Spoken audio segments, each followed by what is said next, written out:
Hello, everyone. My name is Oleg Hagan, and I'm the Community Engagement Coordinator with LA County Library, and I welcome you to Work Ready, Writing Great Cover Letters. Before we get going with today's event, I'd like to take care of some housekeeping and tell you a little bit about Work Ready. All right, and now I'd like to tell you about the Work Ready program. Work Ready started in December of 2020 with the purpose of helping people get a job, improve their work situation, and plan a more sustainable career path. We do that in two ways. One is that we lend out laptops and Wi-Fi hotspots, breaking down one barrier to applying for a job and getting online training. And number two is we provide virtual events just like this one on a variety of work-related topics, from basics like resumes, cover letters, interviews, to deep dives into various careers and other subjects that help you succeed at work. And you can see over 50 of those presentations we've done in the past by checking out the work and career playlist on our YouTube channel. I'm going to post a link to that into the chat right now. So if you want to peruse what we've had in the past, you can absolutely do that and watch them on your own time at your leisure. Now, the Work Ready program is made possible due to funds provided by the American Rescue Plan. And before we get going with today's event, I would also like to tell you about what we have coming up next week. That is Work Ready Online Job Training Resources. That's Tuesday, November 14th at 11 a.m. If you're interested in free online training to level up your skill set, whether soft skills, hard skills, technical things like computer programming, just Microsoft Word, you can definitely level up, and we'll teach you about the different resources that are available online to help you do that. I'm going to post a link to that in the chat as well, so you can sign up for that. And of course, that is absolutely free, just like all of our LA County Library programs. And if you're interested in learning more about our LA County Library programs, you can do that by visiting our website at lacountylibrary.org. On the top right-hand side, click Events, and that'll give you all the events, in person and virtual, for all age groups, kids, teens, adults, older adults, out of 85 library locations. That's a lot of events. And if you're interested in just the virtual events like this one, then you can hover over that Events tab, and it'll drop down, will come up, hit Virtual Programming, and then you'll see all of our Zoom events, also for all ages, presented by different people, and all absolutely free. All right. And now it's time for me to introduce our presenter for the day. Jennifer Rizzotti is a professionally trained and certified career coach and consultant. She is dedicated to helping clients define success on their own terms. For more than a decade, Jen has supported individuals and organizations in transition. Following the seismic shifts of 2020, Jen pivoted to launch her own practice, where she guides individuals and corporate clients through transformational change. Jen's expertise includes career development coaching, entrepreneurship, and organizational development. Her style has been described as energetic, methodical, and highly engaging. She is passionate about personal and professional development and lifelong learning. And with that, I bring to the stage Jennifer Rizzotti to help teach you how to write great cover letters. Jen, the stage is yours. Thanks, Oleg, for the kind introduction. It's a pleasure to be here today, partnering on the Work Ready program. As Oleg mentioned, I made the leap to launch my own coaching practice in 2020, and the pandemic caused many people, including myself, to reevaluate the direction of their careers. And I decided not to go back to the way things were. As you progress through your own job search or career change, I encourage you to reflect not only on what you need, but also on what you truly want. When you're looking for a job, it's the perfect time to get more of what you want, and just reflecting on what matters to you to be sure the next opportunity you select is aligned with both your short and long-term goals. Our agenda for today is jam-packed with strategies and tips for writing effective cover letters. Cover letters are still required for most job applications, and a well-written cover letter can make all the difference between landing an interview or not. Conversely, a poorly written letter will generally end your consideration for the job. I'd like you to view your cover letter as the prime opportunity it is. In particular, it's great for job seekers returning to work after a gap to bridge that gap. It allows you to showcase your functional skills and your unique qualifications, and these may not be readily apparent on your resume. In my opinion, your resume only shows employers what you have done. It's the cover letter that shows them who you are. We'll begin today with an overview of the structure of professional cover letters. This is what I refer to as the science. Next, we'll explore things to avoid in your cover letter. Though these are numerous, they're very easy to edit out. Finally, we'll explore how to write letters that reflect your unique voice and style. This is what I call the art of cover letter writing. Before we move into live Q&A, we'll practice editing a sample letter to illustrate the points we're learning. You'll be receiving a copy of these slides following the workshop, so you don't need to make notes unless you want to. That said, I would recommend jotting down questions that come to mind so you don't forget. I believe Oleg mentioned this, but I'll restate it. We will be holding questions until the end, but I promise to leave plenty of time during Q&A to get your burning questions about cover letters answered. By the end of this workshop, you will understand the technical elements of great cover letters, so they are both professional and compelling. You will know how to hook your reader's attention. You will learn what to include and, more importantly, in my opinion, what to avoid. You will also be able to spot bad writing, and you'll get in touch with your own unique writing voice. We'll begin with an overview of the technical elements of a professionally written cover letter. I know this looks like a lot of items. There are 10 things here. I want you to treat this as your formula. We're going to kick off with the science of cover letter writing. We'll segue into what to avoid, and then we'll move into the art of cover letter writing before we do our practice exercise with a fake cover letter that you're going to edit. We'll save plenty of time for Q&A at the end. And Oleg and I will also stay on for the last few minutes if there's any closing remarks or additional questions that come up before you need to jump off the call. By the end of this session, these are your learning objectives. And since I've just stated them, I'll just leave this slide up for a moment so you can kind of realize here what the goal for today is. Moving back to our cover letter checklist, as I mentioned, this is an overview of all of the technical elements, in my opinion, of a professionally written cover letter. This is a trusted formula that you can use to write your letters. Your cover letter should include all 10 of these elements. One optional one may be the signature. As long as your name is there and it's typed, that's completely acceptable. I tend to include the signature line only if you're doing something in person. Maybe you're printing a copy of your documents and you'd like to bring it. Personally, I include my signature, but it's not a requirement. You can refer to this slide when you want to write a cover letter. The sample on the right is meant to be used as your template. And everything I've included in the sample there are actually helpful tips. So it's not only what it should look like, but it's actually what it should be. One exception to this checklist would be any letters you're instructed to email. In most online applications, you will upload a cover letter with your resume, but sometimes the job posting indicates to email your application instead. In that case, I would eliminate the top half or so of these items. So you would eliminate the header with your name, you would eliminate the contact info, the date of application, and the recipient info. When you begin an email, you would just begin with your salutation, dear so-and-so. Similarly, you would eliminate the signature, but we kind of talked about that being optional as well. Starting at the top, I want to explore a few of these elements in more detail. In my opinion, it's a best practice to always have your name match your email address when possible. Ideally, your email address will simply be your first dot your last name at Gmail or other.com.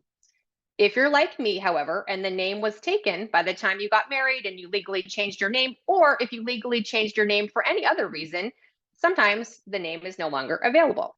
In that case, the next best thing would be to maybe add your middle initial, which I had to do. So my email is now my first name, my middle initial, my last name, and my resume header was updated to reflect my first name, my middle initial, and my new last name.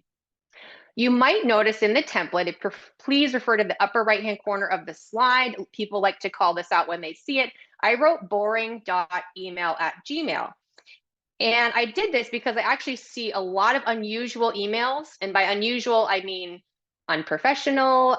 Sometimes they're even inappropriate emails being used. And these are professional application documents. I once received a resume with an explicit email address, which I won't restate. And I actually thought, I was being punked, like I'm on candid camera. I couldn't believe this applicant would include an email that was really just completely inappropriate. So it was not a joke. And from that time, it was about 8 or 9 years ago, I always now say, please have a boring email for your professional communication. You can still have your personal email for all of your friends, family, your hobbies, etc. Even if you think your email address is not inappropriate in any way, but rather it's just kind of personal, maybe it speaks to your lifestyle, a hobby, a passion. You love to cook, you love to ski, and your email address reflects that. I would still recommend setting up a boring email so you can use that for job searching and communicating with prospective employers. It's also kind of nice to have that clean inbox where that's the only inbox you use for your job applications and your professional life. So you kind of keep it separate. And it's just a nice way to organize your applications as well. The same goes for emails that are a series of numbers and letters. I see those too. It looks more like a password that came out of a safe, password generator. In my opinion, those emails are also confusing and they're not optimal. So when you're trying to apply for a job and hopefully someone wants to contact you, having an email with letters and numbers, it's really hard to type in, and they could copy and paste, but sometimes someone wants to type in your email address, they're going to make a mistake. Those types of emails lead to a lot of typos. So make it easy for someone who wants to contact you. Ideally, you will have a name, an email address that match, so it's easy for someone to reach out if they want to get in touch. A couple additional things to keep in mind about this template. Be sure your contact information is current. Sometimes we change phone numbers, or maybe you moved. You can also include, you can see under email, there's a link to your LinkedIn profile. That's technically optional, but I think it's something nice to include. If you have a creative portfolio or creative type resume, you might include a link to your website there if you have your own website or something like that. It could be just an additional way for people to get a glimpse into your work and your experience. I do recommend including your city and state location if you feel comfortable. If you don't feel comfortable, that's completely fine. The minimum, you need to include your email address and your name when you're applying for jobs online. I would also include phone number because, again, if someone wants to contact me about a job, I want to make sure they can contact me. Most of the time, when you apply online, there is an online form as part of the company's application, and they're going to capture these personal details as it were anyway. But in general, you can just use your email and your name. There's a lot of remote jobs now that they don't care what your location is, for instance. So it's going to change a little bit with each application, but these are just some things that I'd like you to bear in mind. Overall, the takeaway here is your header, your contact info should match your resume, meaning make a copy of your resume or vice versa so the header matches exactly. This is what I'm talking about. Here's a freebie resume template. We're not talking about resumes today, but this kind of reflects the point I'm trying to make, which your documents should have this cohesive feel. They're coming from you, they match at the top. Remember, you'll get a copy of these slides after the workshop, so you can refer to these. This is a freebie resume. It's a 2-column resume. It's actually based off the Google Docs resume, the Serif resume. That's the one that comes up, I believe, right at the top of Google Docs when you log in. It's the first resume sample, this nice, modern, clean 2-column format. Technically, Google says this is ATS friendly. So again, if you're doing online applications, something to bear in mind, but typically you'll still have like a 1-column resume for a lot of online. But I just wanted to kind of give you a sample of kind of a modern, fresh template if you're looking for that separately. So not only is it more presentable to have your headers match, it's also functional. If your resume gets separated from your cover letter, for instance, a recruiter will more easily be able to locate a matching document because your information is exactly the same. It's like, okay, here's Jen Rizzotti. We lost her resume. Oh, there she is. It's a nice practice to adopt. So I would recommend you do this. And again, the best way to do it is just make a copy of the document you've already started. Probably it's your resume, and then just truncate the bottom part of the experience and begin with the date there.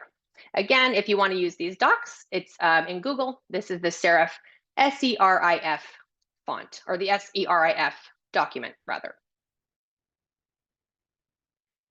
Exploring our cover letter template in greater detail, here's a few more elements I want to talk about. And again, the sample on the right is for your reference. You can read it now, you can read it later, but I do recommend coming back to this slide because everything I wrote in the right-hand graphic is not just filler, it's actually my best tips for that column, for that paragraph. So kind of bear that in mind as this is the template step by step. First, the date is important to include. It also helps you keep track of your application timeline when you're applying to multiple jobs, and which is often the case. So you want to go back and say, I applied on November 7th. It's been 3 weeks. Maybe I should set a reminder to do a follow-up email on Monday. So I would include the date. This is also followed by the recipient info. And you'll notice I have name, title, and company there. Ideally, this should be a real person.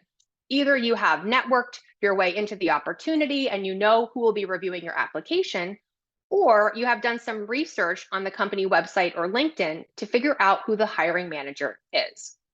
If you don't have or you can't locate the exact person, the next best thing would be to address it to the head of human resources, the head of recruiting, the director of talent acquisition, something along those lines that feels like someone in charge, but that's information you should easily be able to find online.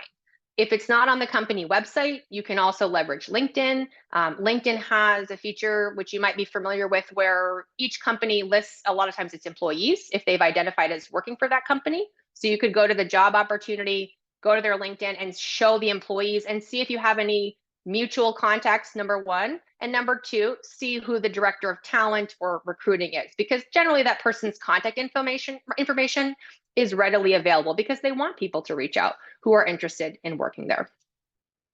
If you don't have that, we talked about maybe the generic, hiring manager, recruiter, or something like that. If you can't find that information, but again, I hope with a little searching, you will be able to do so. Moving down from the recipient info, I also include the company name, the street address, the city and state. This does feel a bit formal, I realize, for a lot of people because we don't write letters anymore, really. But this is all, technically what you should include in a professional cover letter. So I'm including it here. The salutation, this is where you say, dear so-and-so, and you include the name of the person. This will be the same name of the person who is in your recipient. If you are doing an email cover letter, as we talked about, you would start your letter here with what is called the salutation. Here, you'll restate the name. Again, ideally, this is a real person. In the worst case, I would probably address it to recruiter at XYZ company, or maybe hiring manager for this particular job, something along those lines. Regarding the body of the letter, my recommendation is to stick to 3 paragraphs total. And this is where it looks in the sample on the right. This is how kind of it should look. Within those paragraphs, I would say stick to 3 sentences total. This means your intro paragraph is capped at 3 lines. The body in the middle is capped at 6, and the closing is capped at 3. That might not sound like a lot of copy, and it's not. It's not meant to be. It's really a highlight reel here. It's not supposed to be a novel. It's not your life story. It's much better in a cover letter to be clear and concise than rambling. Now, there are slight exceptions to this. If your intro paragraph is solid, but it's 5 lines long, that's fine. You might just want to keep your closing to 2 lines if you can, short and sweet. In general, this is the amount of white space you're kind of looking for on the page. In the body, in the intro paragraph, you'll see the notes I've made here. You should tell them which job you're applying for and how you heard about it. If you heard about it from someone in your network or someone who works at the company, be sure and mention that name right at the start. In the body, and we'll kind of step through this in a moment in a little bit more detail. In the body of the letter, in that middle paragraph, this is the big one, you want to showcase through narrative why you're the best fit candidate without restating what's on your resume. This takes a little practice. One thing I would recommend is, jot down examples from your work history and just pick one compelling example that you think will resonate with this company for this particular job, and just kind of run with that storyline. And if you like to do any writing or creative, this should kind of come naturally for you. But for those of you with a career gap, I want to say this is really great news because your examples in your letter can be from any of your prior experiences. It's not necessarily from the last chronological job that you held. This is where the functional showcase of your skills comes about. You can pick something from any prior job, and I want you to use this as a platform to highlight your best attributes.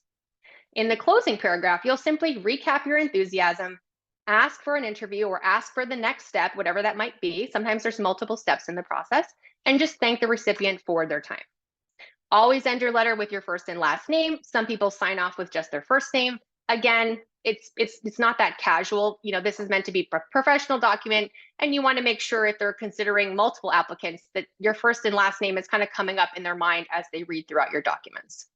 I still include the signature. You know, that's just kind of my personal preference. You don't need to include a digital signature unless you want to. Maybe, like I said, if you're going in person and you wanted to hand deliver a copy of your cover letter to someone, you might include that. It's a little bit old school at this point, I would say, but it's a matter of preference. Your cover letter, your choice, I always say. When printed, your letter should look similar to this sample, not just the formatting, which we've talked about. That could have, you know, you could have a different font, you could have a little bit of different margins, of course, but this is the overall amount of white space you want to have. You could have 3 to 4 paragraphs, I think that's fine, but you kind of stick generally to 1 page. Now, there are exceptions to every industry, and we'll kind of talk about some exceptions later on. But this is overall how a professional cover letter for most jobs can look. I do recommend printing a hard copy and reviewing it with fresh eyes, meaning the next day, a couple days later, if time allows, you know, give yourself that time to look back at it and you'll be much more objective. It's even better still to have someone else review your cover letter. So a friend, family, you know, any job help that, you know, mentor, someone of that nature who kind of knows you, who could kind of give you some feedback on how it sounds. If you're emailing this same cover letter, I just want to remind you that everything appears longer in email. And that's why I kind of stick to these 3 short-ish paragraphs, because things appear very long in email. And it needs to be clear and concise so that the reader will keep reading. Anytime, you know, you open an email and it looks like a really long paragraph, you just kind of tune out. And it's the same thing. We're in an age now where a lot of hiring managers, a lot of recruiters are probably viewing this stuff on their phone or their mobile device, and it looks interminably long. 3 paragraphs on a smartphone, it's like the first page of a novel, or like a really long page of a novel. So I recommend referring back to this slide, not just for the notes I've included in here, not just for my tips and tricks, but also for the overall amount of white space. You know, you want to leave, generally it's about like almost like 30%, 40% of white space, in my opinion, to kind of keep it easy on the eyes. But I hope this will be a useful tool for you in your job search, and you'll get a copy of these, as I said. Moving into some additional considerations, the purpose of the cover letter is simply to pique a prospective employer's interest. You want to give them just enough to capture their attention, just enough to make them want to keep reading and make them want to learn more by offering you an interview. Just like your resume, the cover letter is a marketing tool. Okay, so you want to be sure it makes you look good. This is an opportunity to strut your stuff. Most computer software programs have some free templates you can use. We'll kind of talk about that in the resources tab, but if you have Microsoft Windows or you have Google, there's free templates in addition to the one I shared. We'll also talk a little bit about AI being a great tool to help you write if you're kind of stuck with a little bit of the writing. But additionally, in terms of considerations, the question I get most commonly is, do I need a cover letter? Is it still relevant? And the answer is yes. You know, especially if the employer asks for a cover letter, yes, you should include a cover letter. It's not optional. If they say, please include a resume and cover letter, to me, that's not an optional thing. A lot of people do think that's optional though. So I want to mention that again. You know, if an employer tells you to please include your resume and cover letter, include both. And again, it's an opportunity for you to show them something different than what's on your resume. There are some jobs in some industries where a cover letter may not be required, like tech jobs, for instance. A lot of tech, they just want to see your qualifications, your certifications, you know, what you can kind of do. It may not be required, and that's fine. You can still send brief emails if you have a network contact or someone you're kind of communicating with about the job. It's certainly optional, but I would say it doesn't hurt to send a brief, by brief email, I mean 1 paragraph, short paragraph email stating your interest and just saying, hey, just letting you know I submitted my resume for this job. I'm really excited to talk to you about it, something along those lines. On the other hand, sometimes you see job applications that say just include your resume, just upload a resume. In that case, just include your resume. Don't give them anything extra there if they're not going to look at it and they don't really want to have to sort through it. And as we said, it's okay to email if it's indicated to do so in the job description. For job seekers in particular, if you've been out of work any length of time, your letter is a great way to give employers a sense of what you bring to the job. I want you to leverage it to make the best first impression you can. It gives you this space outside your resume to tell your story, to kind of say why you're the best candidate, regardless of the chronology of your resume. Now let's get to the most important slide in the deck. What to avoid is always more important than what to include. By simply eliminating what I call bad elements, your cover letters will be dramatically improved, and you can actually become a pretty good writer. Similar to having a clean and clear resume, having a clean and clear cover letter makes the best impression, regardless of what it actually says. So I want to repeat that. Having a clean and clear cover letter makes the best impression, regardless of content, regardless of what it says. So what should you avoid? Turns out a lot, but the good news is all of these things are very easy to edit out. I recommend treating these items also as a checklist. And reminder, you can refer back to this later on. Most importantly, you really need to nail the basics. They're called the basics for a reason. Many applicants overlook them. If you make mistakes in the basics, in my opinion, your application probably will not get moved forward to the next round, especially in your contact information. They may not even be able to reach you. Listing the wrong recipient is a big one, so I want to call that out.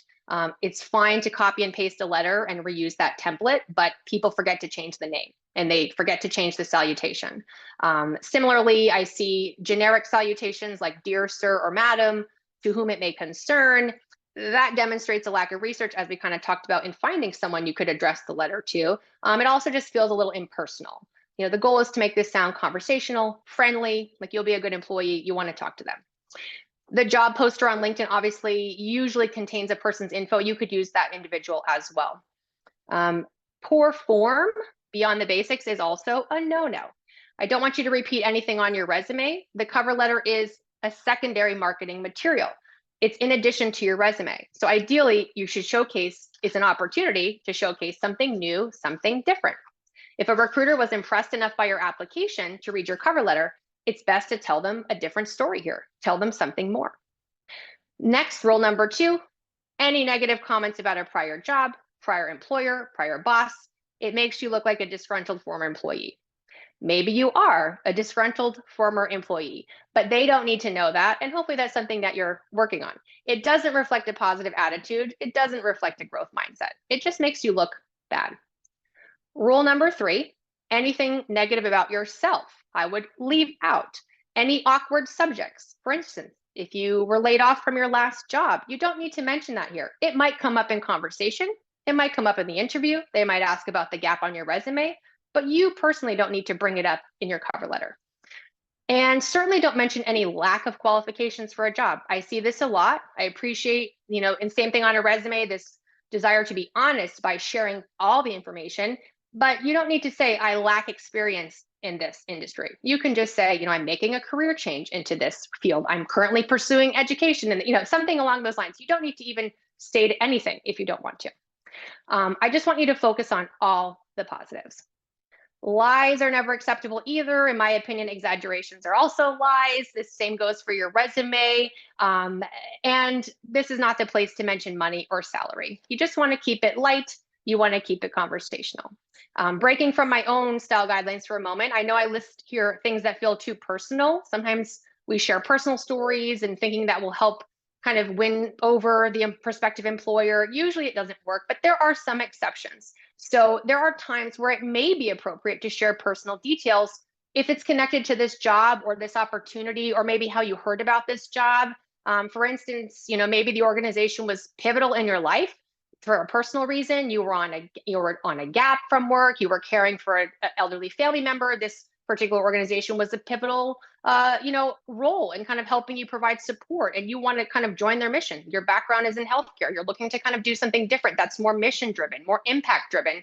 In that case, I would include a personal, anecdote saying, this is how I heard about you. This is how, I want to get involved. So there are always going to be times where there's exceptions to some of these items.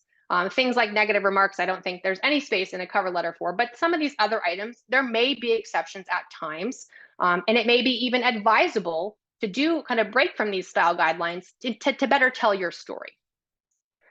Lastly, these are elements of bad style. This is the hardest one, and this is why I recommend having someone else read your cover letter, preferably someone who knows you, because in some ways our voice is how we talk, but just translating that to paper, if you were to write it down, it doesn't always read very well. So though you want your letter to sound like you, in my opinion, you still want to stay within certain cover letter boundaries, if you will. The goal is to convey genuine and sincere interest and express enthusiasm without sounding over the top. You don't want to sound too casual or too formal, and there shouldn't be any traces of attitude or arrogance. That's something I actually see kind of a lot. And I think you're trying to project confidence, but you're actually projecting it kind of reads like arrogance.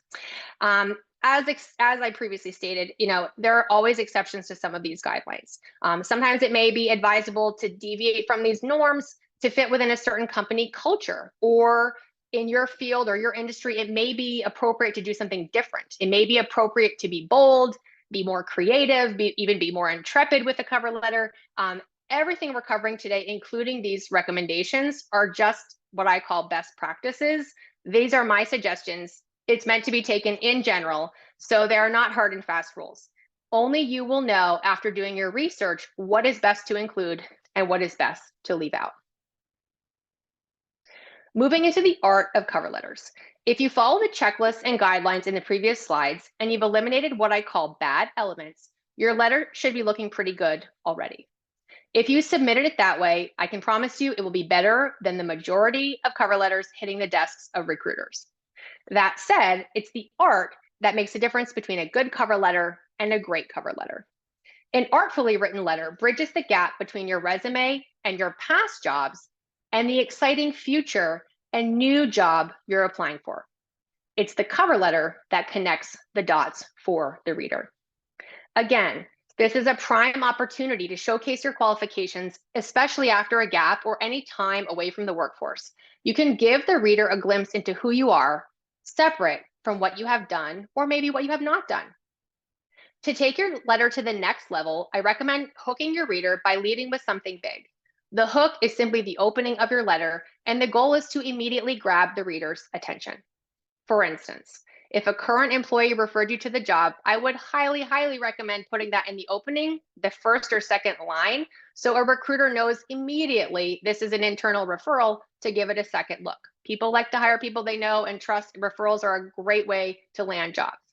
If the company was recently in the news for something exciting or something big, maybe you will lead with that, something that you saw. In the next paragraph, you'll tell the story of why you're an exceptional candidate without telling them. Now, this is the body of your paragraph, the body of your letter. What I mean here is you'll showcase through narrative and example how you possess the same qualifications that the job description is looking for. It's best to avoid making a lot of I statements. These are just statements. I'm an excellent communicator. I have great time management skills. I'm very detail oriented. You can say all of that, but it really doesn't mean anything because you're not giving any examples of those skills in action. It would be much better to give examples of how your communication skills or time management skills or attention to detail were assets in a prior job. This is also the opportunity to demonstrate you're a fit for the organization and not just the position. Perhaps you share similar values, or you're mission driven or impact driven, just like this company. Try to include language in your cover letter that is in line with the company's expression of its culture. Maybe you've read articles about what working there is like. Maybe I hope you've spent time at least on the company website, on LinkedIn, reading the job description, the language that they use, what aspects of their culture they're promoting on social media. This is all part of doing your research. I want you to know your audience and then tailor your message accordingly. So we're going to move into a little practice editing exercise here. We have at least 12 minutes to kind of go through this exercise together. And I'm excited because I want you guys to take an opportunity to really be in my shoes, which is you get a cover letter, you read it, and there's a lot of things maybe you'd recommend changing. So of all the kind of things we talked about in the slides, I want you to put them into action. And this is designed to be engaging. So we'll have items going into the chat box. I want to see if you can spot the good elements in a cover letter. We'll talk about that. Then there's what I call the bad elements, and sometimes even ugly elements, things that just need to be eliminated. The goal of this exercise is simply to have a little fun, talk about, show, I guess, through an illustration what we're learning. And I want you to review each part of the letter with a critical eye, just as a resume editor, a cover letter editor, a job coach, or if you give your letter to someone else, this is how they would look at it. It's this fresh set of eyes. The letter we're about to proofread, I want to say, is completely fabricated. It's not real. It's a fake person. However, I did refer to a real job description on this company's website, and I did include the names of real employees. So the details in the letter are accurate in that sense. The job this applicant is applying to is a training coordinator position, and her background is in training. It's very similar to her last job. We're going to look at each section of her letter individually, and I'm going to give you a moment to drop your comments into the chat box. For instance, we learned the header should at a minimum include your name and email address. Ideally, my recommendation is these should match.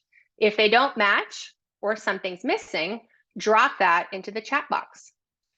Oleg, anything to add before we get in? Oleg's going to kind of monitor your comments and maybe call them out as you drop them in there so we can kind of go through this exercise together. No, nothing to add. Looking forward to it. So here's the first one. Okay, sounds good. Fun little quiz. So moving into our first slide, this is the header, and you can see in the upper left corner there, this is the section of the letter that we're talking about. It's that top, not even third, but top, 20%, 10% of your real estate on the letter here. So take a look at this header. Tell me what's the matter. Tell me what's wrong with this picture. And please type your remarks into the chat box. Oh, we're seeing some people are already getting started. So I'm going to wait until more people check because people can't see each other's chat messages. So I'm going to wait until some people put more in because I don't want to ruin the fun. I don't want to. No, this is good. I didn't realize they couldn't see each other in the chat. So this is good. So you can all put it in there. It's not like if someone takes your answer, you can all put the same answer in there. This is great. All right, so we've got a few, and I'm gonna start to slowly kind of get through them. Okay. So I see that some people posted no state or zip code. A bunch of people have mentioned the email address. It's not boring. Not boring. Dodgy even. I like that. Yes. Dodgy. Incomplete address. That's great. Yeah, I think let's see what. Another one. LinkedIn. Bonus. LinkedIn. Yep. Yeah, there's no LinkedIn there. All right. I think we're hitting the key points. So let's move to the next slide here. So here are the suggested minimum changes, and it looks like everybody got those answers. So congratulations. The suggested changes are highlighted. As we mentioned, the applicant failed to include her state. Zip code, I would say, is optional. I know someone mentioned that as well. Your zip code, if you're, optional. City and state, but there are actually 3 Boise's in the US. I looked this up because I thought, how many Boise's are there? There are 3. So if you're applying for a job, it would be good to include your state there as well, even though Idaho is the most well-known. We also talked about having a boring email. I'm glad everybody called that out. I like Good Karma. I'm a big fan of this email. But again, personal versus professional. And ideally, it will match her name, which it doesn't. So this is what our improved header would look like. This is my suggestion. You have their city and state at a minimum, phone number. Jane set up a boring professional email. She sat in on this class. She also got bonus points for including her link to her LinkedIn profile. And not only did she include a link to LinkedIn, she also personalized it. A lot of people don't realize you can customize your LinkedIn so it has your name there. It's a simple change you can make in your LinkedIn settings. So you just, instead of your public profile being the whatever LinkedIn has assigned you, kind of like a relay type of website, you can actually just modify those settings and change it to your name. I don't know if everybody knows that, so I wanted to mention that as well. So everything in green here, in my opinion, reflects positive attributes and definitely improved version. Moving into the date and recipient info, tell me what is wrong with this picture. Again, I'm going to wait a little while for folks to put their responses in the chat, and then once we get a good amount of responses, then I'm going to start reading them out. Okay, so we're getting some already.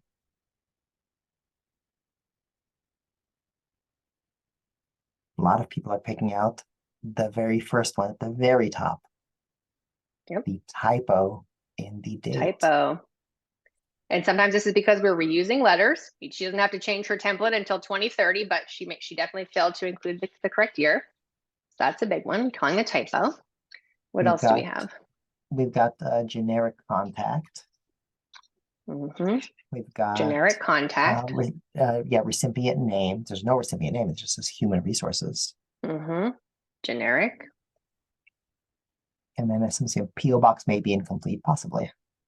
No It looks like comma. maybe I have extra commas. No, that could be. Yeah, I I'm think not an there's. expert, so there's probably extra commas that I didn't fix. I think that after Idaho, I think Okay. it's Oh, extra yep, comma. you're right. I Yeah. didn't fix that. So there's even, So yeah, there's that. Yeah, that's there's good. that. You guys People are are paying getting more than attention. this Yes. is great. You're getting more. Okay. So moving into Yep. the There we go. suggested, yep, and we'll add comma there. Comma to the Boise. Thank you for catching that. I didn't print this on paper. That's one of my tips. Always edit on hard copy, not just in the virtual setting, because your eyes do see things differently. So here everybody got the missing the year. She also failed to address her letter to a real person. So in our improved version, this is information I was able to find on the company website. I was able to see an article where the director of talent acquisition was mentioned in the article. So I just addressed the letter to her. I don't know her. You don't need to know the person either, but you can just find the direct name of someone. And a lot of times if there's someone screening the resumes or reviewing it, they'll just forward it on to the person, which is great. You want this to go to the real person directly. So if you include these personal details, sometimes even by accident, you might just get forwarded along to the desk of the person you're trying to have it land on. And that's a huge opportunity, huge opportunity. So improve direction there. And of course, we would eliminate that superfluous punctuation in the extra comma there. Moving into the intro, I'll give you a moment to read because there's a few lines here and we kind of talked about the overall guidelines. I just want you to comment on anything you see that seems amiss, that you probably would eliminate, or maybe something that's out of place.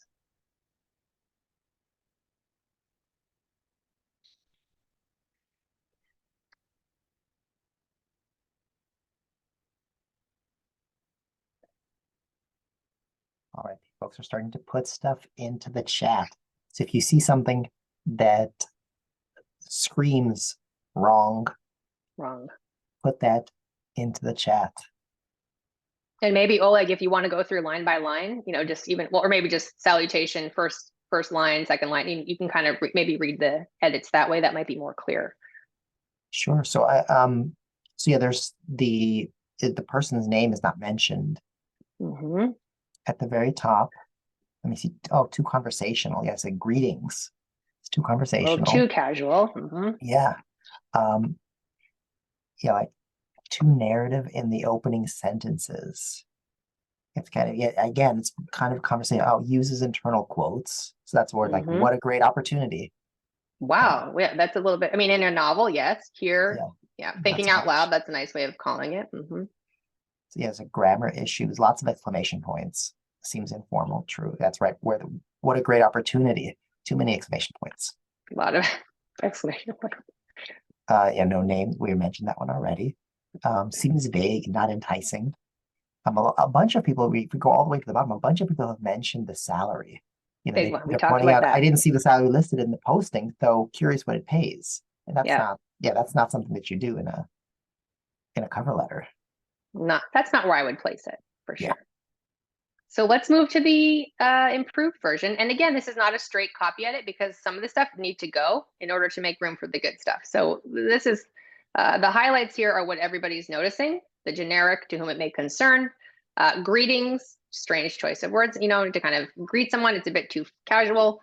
Though she stated the job she's applying for, which is I would do recommend, she failed to mention the names of anybody she knows at the company. I'm not sure if anybody noticed that, but she says, I know Yes. many people who have worked for this company. Could she have found one person, that she could have included that maybe they could go to and say, how do you know Jane? Because that's really the goal. So I thought that was a miss as well. She also had the typo in the company name, JR Simple. It's JR Simplot. She asked for the interview here. In the second to closing. That's something that's fine to do in the closing, but not in the introduction. It's just out of place. The money question, a lot of people got that. It's not the time or the place to do so. And just kind of this overall kind of vague, a lot of exclamation points. The style is just a little bit, this may be how she talks in person as a trainer. I get it. We're very, try to be enthusiastic and that should convey, but it's a little too rah, like excitement for the cover letter. So here's a suggested version. And again, we can't really just edit what she's writing. We have to kind of rewrite it. So in this case, she should lead with her best qualifications, including she has an agribusiness certification, which speaks to this company job. Her background is in training. She says she heard about the job from Calla Kilworth. I looked her up on the website. She's like the senior leadership head of HR. She's on the senior leadership team nonetheless. It would be worth mentioning. She says how she learned about this opportunity at this networking event, or what I think is a networking event, Boise Women in Agriculture event. Whether or not Miss Kilworth shared this with the whole audience and there was 300 people there, or whether or not she met Jane in person at the end, one-on-one, it doesn't really matter. I would still include it because it reflects that Jane is involved. She's networking, she's paying attention. She met someone either directly or indirectly at an event. And it's a conversation starter. This is the hook. This is exactly what we're talking about. Regardless of whether you have a personal connection, she showed up, she had the information, she immediately went home and applied for the job or started working on her cover letter. She understands, the networking. Let's move into the body of the letter. This is where we'll take a minute to kind of review each line. And again, maybe just go through line by line and just type anything that seems amiss to you about the body of her letter. While we wait for that, we actually had a question that's relevant to the sort of the top of the letter, and that is, Sure. what if I can't find the HR person's name? Yes.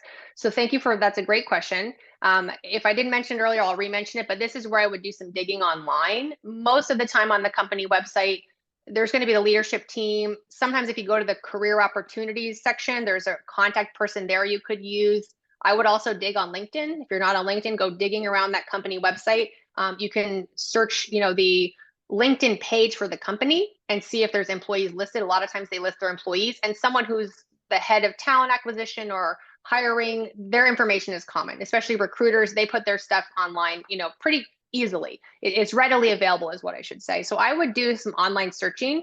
You could also just Google. How I found the names of these people, I just Googled J.R. Simplot Company, like director of talent, and she came up. So a simple Google search with a title and recruiting and the name of the company, someone might come up. Then you can take that name, go over to LinkedIn, cross-check, make sure the person is a real person, still works there. For instance, it's listed as a job, in their history, and then you could address it to them. But there's a few ways to just, I guess, be an online sleuth a little bit, do a little detective work.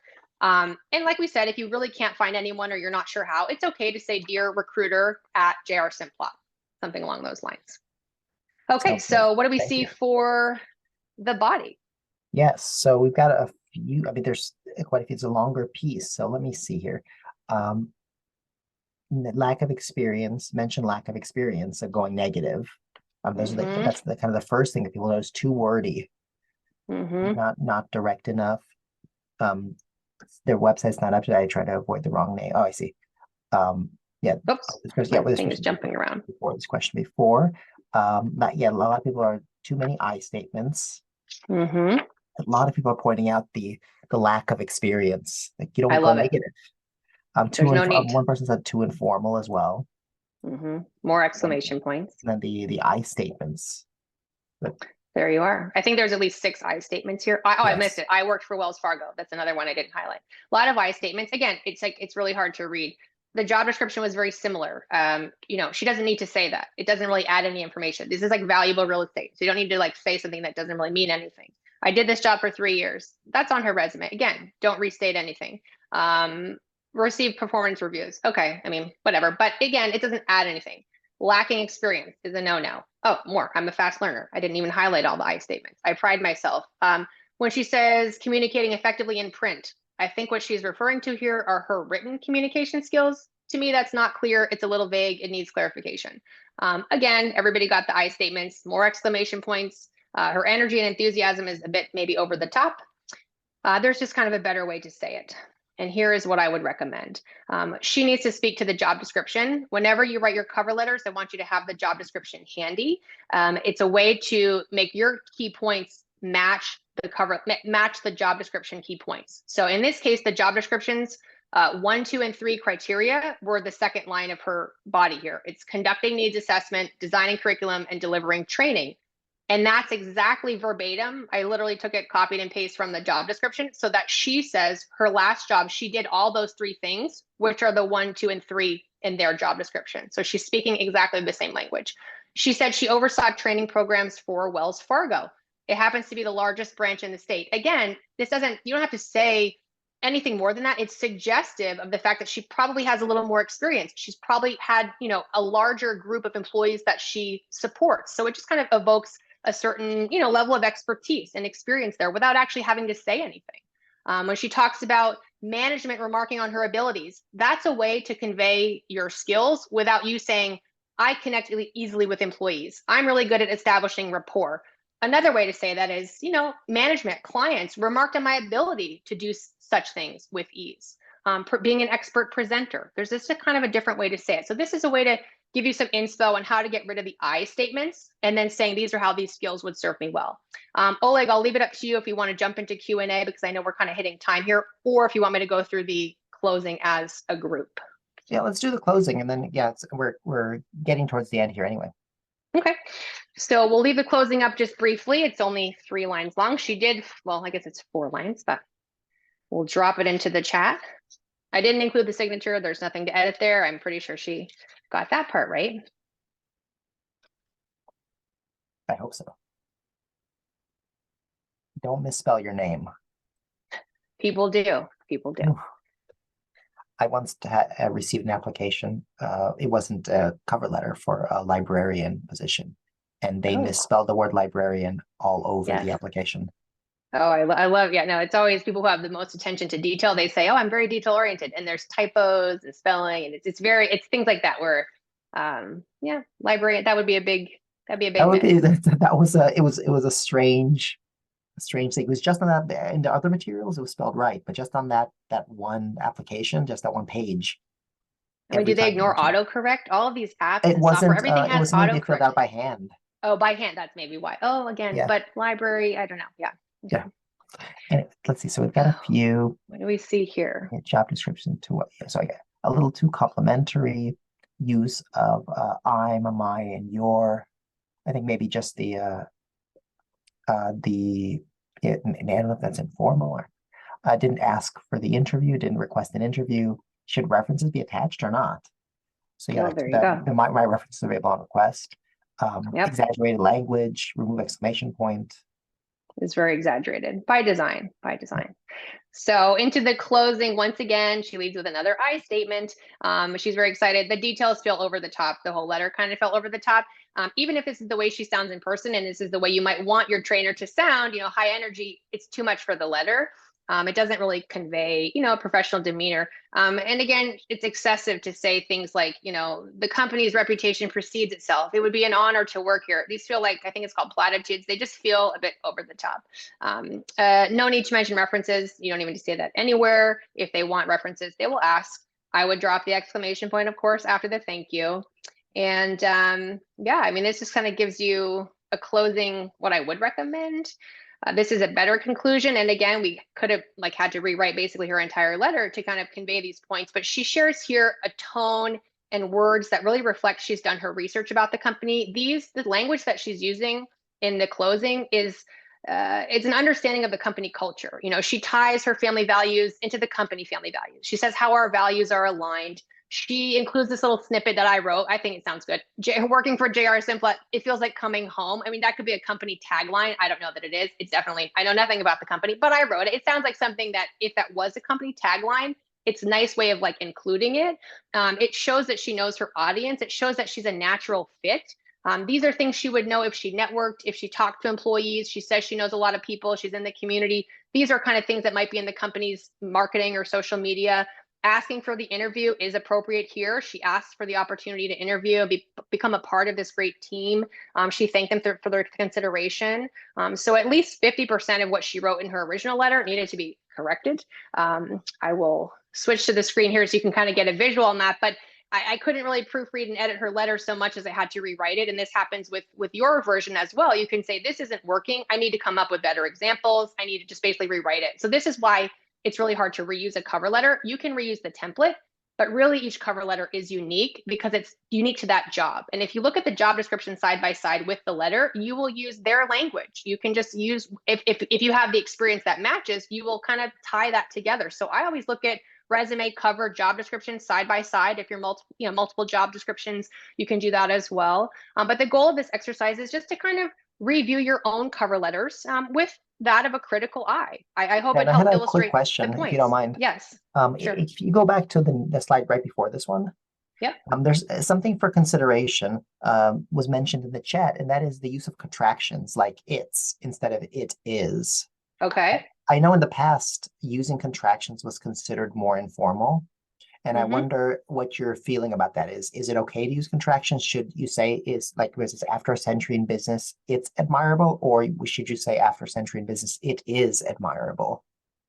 So I think again, it depends on the company. There's some companies, maybe like a really blue chip company, a little bit more old school, a little more formal would be better. This is case by case. So this is where the language in the job description is very telling. The language the company uses on their website is very telling. If it's very formal, very kind of a little more rigid or stiff, if you will, you might want to say it is admirable, kind of making that. In my case, I think most cover letters can be conversational, light, kind of friendly, warm and convivial. After a century in business, it's admirable how you remain. To me, there's nothing wrong, right or wrong about that. It just depends on the culture. So you will have to kind of know your audience. And again, if you feel, the no contractions would be better for that company, I would say go with what your gut is telling you. But for most companies, the kind of language we're using is, it's okay to have contractions. Maybe again, don't overuse anything. The goal is not to like overdo anything, but to make it sound light and kind of like you're having a little bit of a conversation. I would say some contractions would be fine as long as they're not overused. But again, exceptions to every rule. Thank you for calling that out. That's a great Okay, thank question. you. Mhm. So we'll just recap our session here. You will get a copy of these slides to kind of refer back to, but though you can repurpose your letter, I do recommend writing a fresh letter each time.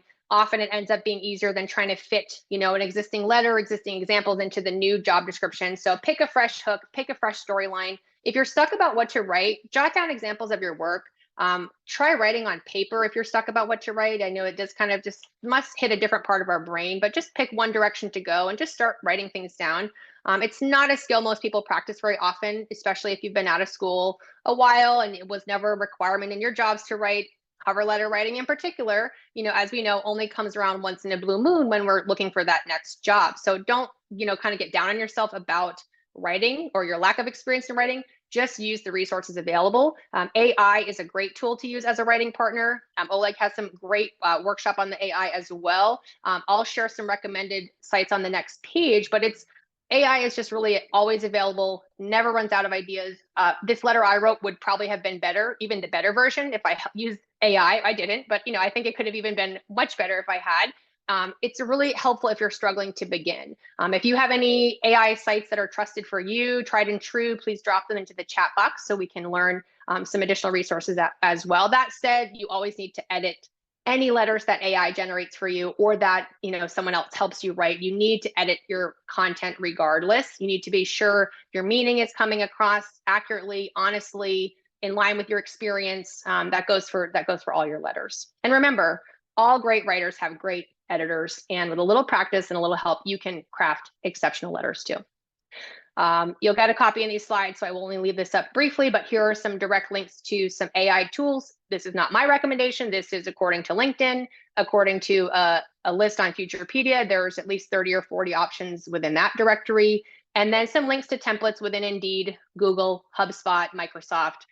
The link there is for Apple templates as well. Some of these, most all of these are free. Some of them are paid. And again, you have some free options in your computer software or if you're using a laptop from the library, it should have Microsoft templates and Google probably as well for you to use to get started. I'll leave my contact info up for a moment in case you want to take a screenshot. Oleg will kind of prepare for our Q&A round, questions, and see what burning questions have. But I do want people to feel free to get in touch with me if you have any questions about the workshop or something that comes up that was unclear. Don't hesitate to send me an email. Don't hesitate to find me on LinkedIn if you want to do some networking. Feel free to get in touch. I do also offer discounted rates on coaching and these services for library participants. So just for you, if you mention LA Library, if you're interested in any services, I'll honor that discount definitely through the end of 2023. So you can reach out to me at any time and you could schedule it for later on. But I just want to let people know that, these are all things I can help with if you're looking for more help. in addition to these resources, I would love to hear from you in either case. Sounds great. Thank you, Jen. So let's get on. We do have a few questions, and if you're out there and you still have questions, feel free to put them in the Q&A right now. We still have some time to answer questions. So the first question I have here is, many applications do not use a real person's name. So what salutation should be used if it's an online application where you have really not much connection with a person? It's the same kind of thing. You go search on their website or just keep So it meaning this is impersonal? it like an online? I'm not seeing that question for some reason. Let me see in the Yeah, box. it's in that Q&A. Oh, in the Q&A. Let me go to the Q&A. Let me just see. Many online apps do not have a real person's name. So again, this is where I would do a little digging, especially if it's online on LinkedIn. Just do it like some brief digging. And if you can't find it, then just do, dear recruiter at the name of the company. At least use a title like that so they can send it to recruiting desk. Sounds good. And then I know we talked about this yesterday, I think, regarding contact info. Do you put your address of just city and state? I don't. And even for some people, they feel the city and state is optional. I think if you're applying to a local job, your city and state, especially in an area like Los Angeles, somebody might think you live in the valley, you're applying for a job at the beaches or the west side, your commute, some of these times it could be a factor. So, pros and cons to listing your address there. But as an employer, I would want to make sure that the commute is reasonable. And again, you don't have to put your city. I don't list my address. I think that's just, I don't like to put too much personal stuff out there. But typically when you apply online, they're going to have their own form at the company. Sometimes you upload your resume and they still have you complete a form. And that's where they're going to capture your data and those details anyway. So they're probably at some point going to ask for your address. And again, they want to make sure you live close enough to the job, or maybe it's remote and it doesn't matter. Great questions. Yes. Any advice for re-entering the workforce with a career change after being diagnosed with a disability and unable to work for some time while on disability?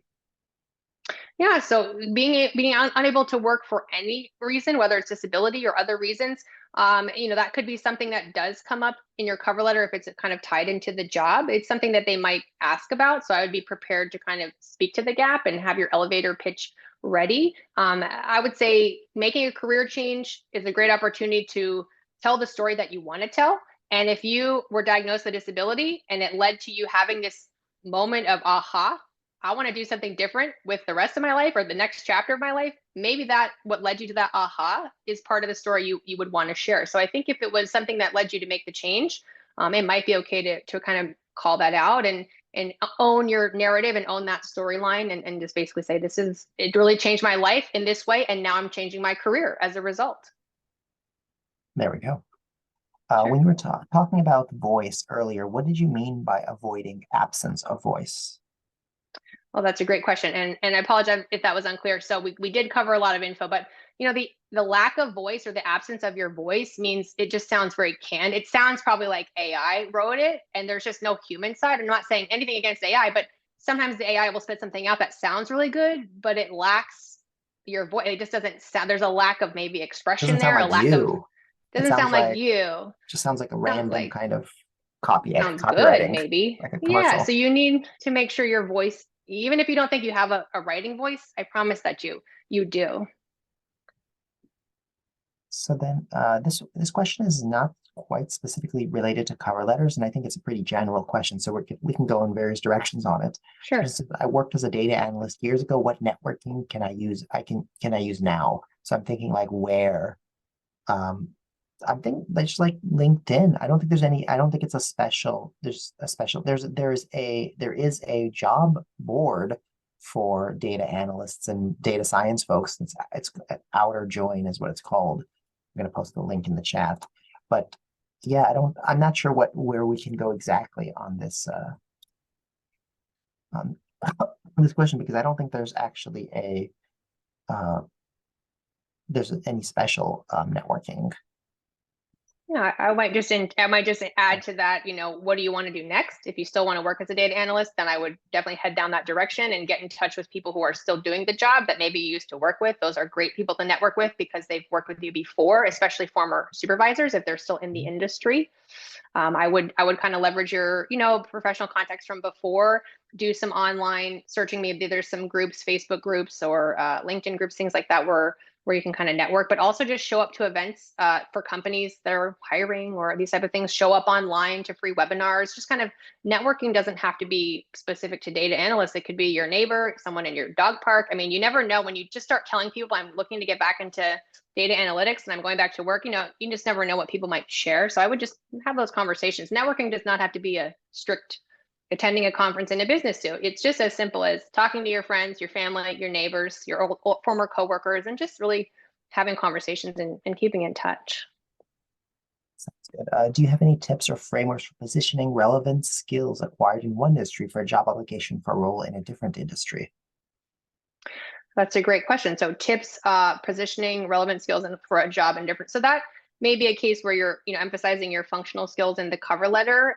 Your resume, it sounds like this person is changing industries. So you might have a functional resume. Typically, if you're applying online, you're still going to have that kind of chronological ATS friendly. If you don't know what that is, the applicant tracking software friendly resume, but you might have a functional resume that showcases your skills that you email and that you can ideally network and get it in the hands of people so they see your functional skills regardless of your changing industries. Those are the transferable skills. So you could maybe have a different format if you can get it in the hands of, like we talked about, real people, and they'll kind of see, wow, though she worked in healthcare for decades, she has all this experience that's completely transferable to tech now, or whatever the next role that you're doing. So somebody who, understands the language will see that you have, what you have there is going to help them in this job as well. I hope that answered your question. Good question. How do you avoid negative personal situations like a layoff while explaining a career gap? So, I want to say avoid it. You can only maybe avoid it so long because typically a recruiter may ask about the gap in the first screening call or even something like that. So I wouldn't call it out in your letter. I don't think it's necessary to say, I was laid off from my job 6 months ago. I've been out of work. It's fine on LinkedIn. A lot of people say they're open to work. You can also say, I'm open to work. I'm going back to work. I'm returning to work after, taking some time off. I'm changing careers. So, explaining your career gap in a way that you feel comfortable is the number one thing. I do recommend saying it out loud, saying how it sounds, have that little elevator pitch practice, because when you say it and you kind of own, like, I chose to take that time off from work for other reasons. Maybe I had to stay home with my family, or it was the pandemic and I cared for a family member, whatever the reason is, you had a gap. As long as you feel comfortable that that was valid for you, then I don't think there's any harm in kind of sharing that. Usually it comes up more in the interview than in a cover letter. But you don't have to necessarily avoid it, just be able to speak to it.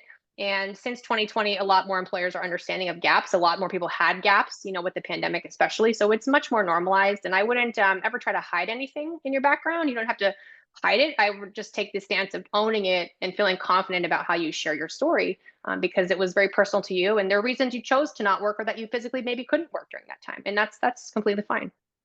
And people get laid off. It's not something that's Yeah. extremely rare. And it's oftentimes has nothing to do with you. It's a company made a decision based on the bottom line or something else. And that doesn't reflect negatively on you. 100%. Yeah, that's great. Thanks for adding that. What's your opinion about LinkedIn? Is it a must-have? Is it a must to have an account? The social media in LinkedIn, I would call social media. It's hard because when you're applying for jobs, you'll have access to more opportunities. Sometimes on LinkedIn, you'll see things, you'll be able to connect with people. I think it's a great tool. If you're not on any other, Facebook or LinkedIn or, social media websites like Instagram, I think LinkedIn is probably the only one I would recommend, even if you're hesitant about putting your stuff online, because sometimes the negative presence online, having zero searchability on Google, for instance, can be a negative. So if someone wants to hire you and they Google your name, and maybe the last job you worked for in your resume and just nothing comes up on the internet, not even a LinkedIn page, they might wonder, is this a real person? It's kind of the opposite, right? Like most people have a digital footprint, a little bit of one. So if there's any footprint you feel comfortable sharing on the internet, I'd say it's probably LinkedIn. And you don't have to put everything on there. You can put titles of jobs. You don't have to put where you worked or anything like that if you don't want to. But, you can make it your own page. But I think it's nice to have. If I were hiring, I'd want to look at the person's LinkedIn, see if we knew any mutual friends, things like that, mutual contacts. It can't hurt you, but if you don't feel comfortable, again, don't do anything that doesn't feel like you. This is not a cover letter question, but potentially related.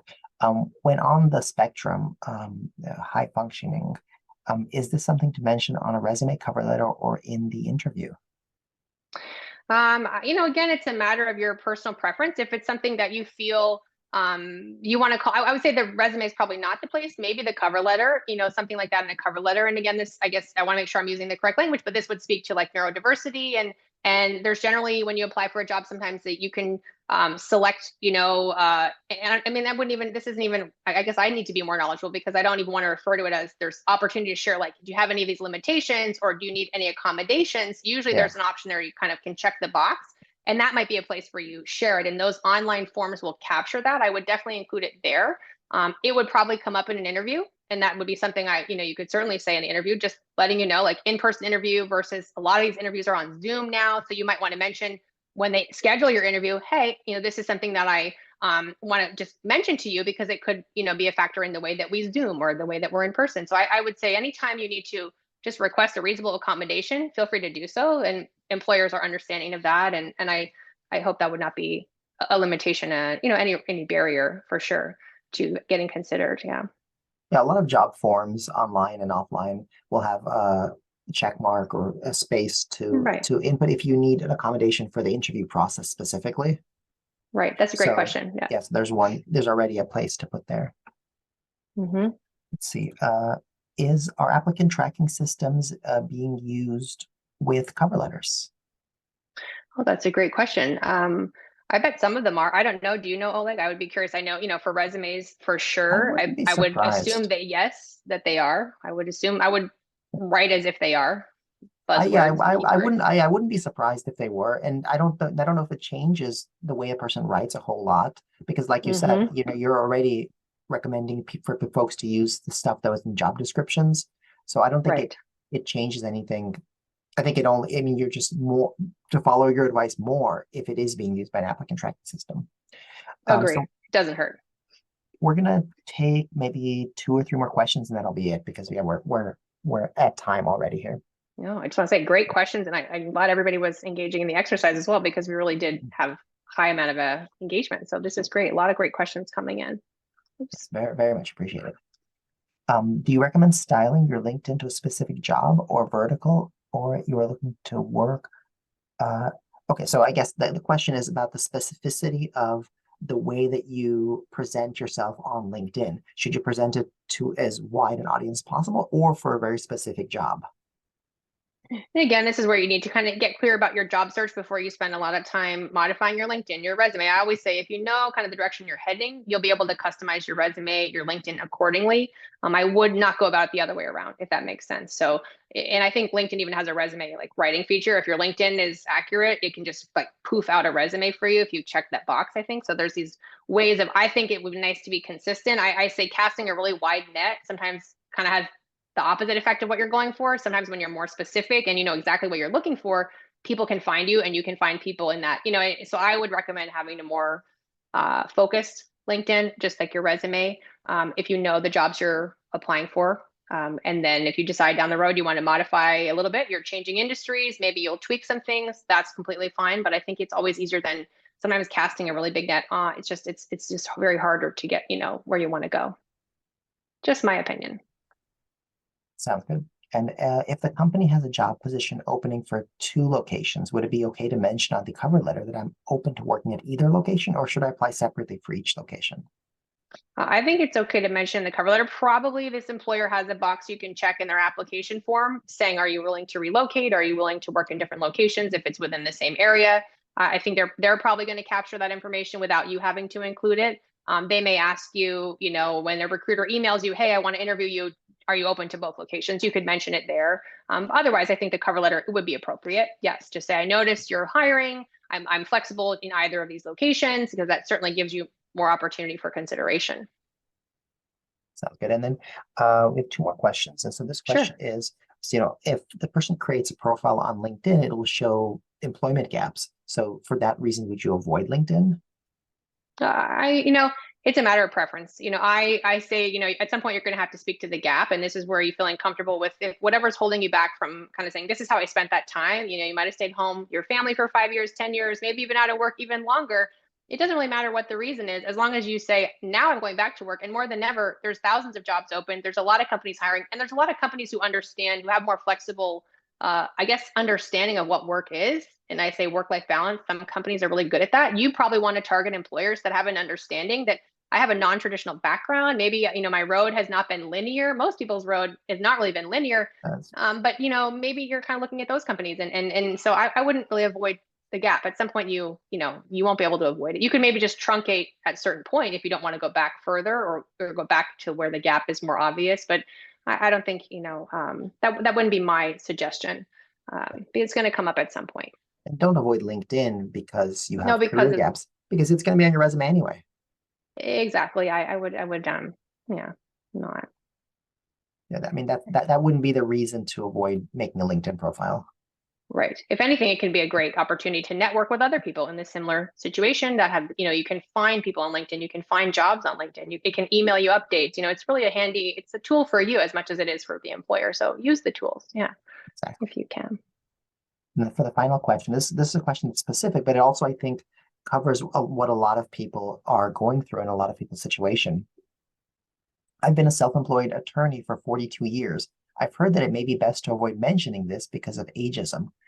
How do you suggest that that might be handled? This is a great question, and thank you for mentioning that, because it is, ageism is a big one, and a lot of times people come to me for the resume, they want to like truncate their resume at 10 years, 20 years, and as someone who's been doing this, as a professional attorney for 42 years, really you're going to have probably a kind of a CV at this point of all the things you've done, and really just decades of experience and expertise. So might be hard to hide that. I would suggest, the networking is where this can be key, because you can have those conversations with people where you might want to work, and they already know your story, and the reason they want to bring you in is ideally because of your expertise. So sometimes trying to hide that kind of backfires, because you might be missing out on some opportunities where this is welcome. I would be targeting, if you want to work not for yourself but for other companies, I would be targeting those companies that are open to like levels of expertise or experience. And I don't know if you want to add to that, Oleg, but the ageism it can sometimes be okay to omit things, but sometimes you might miss out on an opportunity, and maybe instead focus your efforts on finding who recognizes this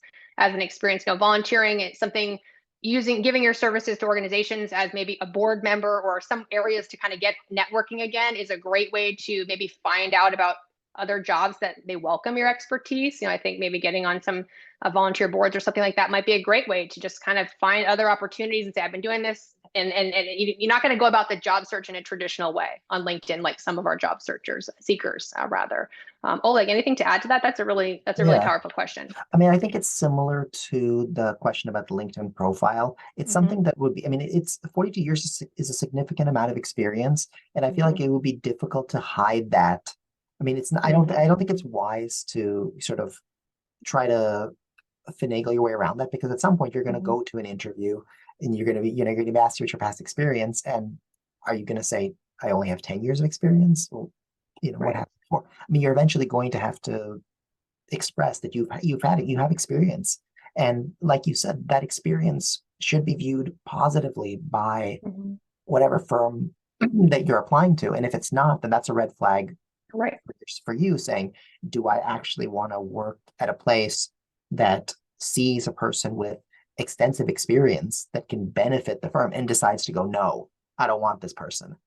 That seems like it would be, it's a sign to walk the other way. Hmm. Agreed. Agreed. Yeah, it could be a red flag, and for sure, you want to find the right fit. And when it's the right fit, the employer knows, it just feels right. And again, you wouldn't have to omit your experience, and if it's the right opportunity.